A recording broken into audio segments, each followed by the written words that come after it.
In response to the tragedy unfolding in Syria, the government of Jordan has maintained an open border policy to Syrians seeking refuge, protection, and safety from the conflict.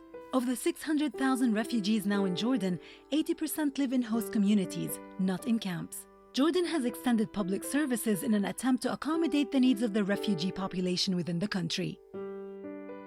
The sheer volume of numbers is straining host communities' ability to cope with the increasing demands on services, infrastructure, and natural resources. In crisis, it is the poorest and most vulnerable that are impacted the most. Downward pressure on wages as a result of increased competition in job markets have caused food, fuel, rent, and water costs to squeeze household budgets. Some areas have seen rents increase by up to 300%. As a result, the Jordanian host communities that not long ago rose above the poverty line are threatened with being pushed back below it. 41% of schools are overcrowded against 36% in 2011. There are an additional 340 tons of waste to be disposed of daily. In what is the fourth most water-scarce country in the world, the gap between available water and demand has widened significantly.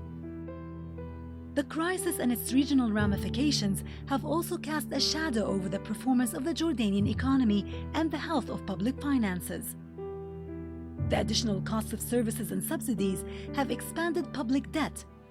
The disruption of trade routes has led to a worsening trade balance, and overall, the crisis has reduced GDP growth by 2%.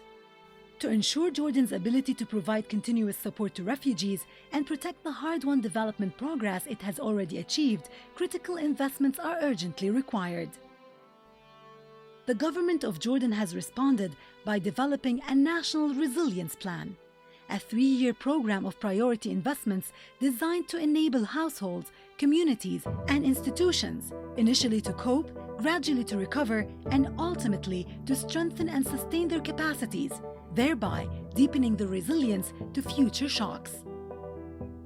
The plan addresses the overall fiscal impact, the strain on local service delivery, and the social-economic consequences of the crisis on host communities.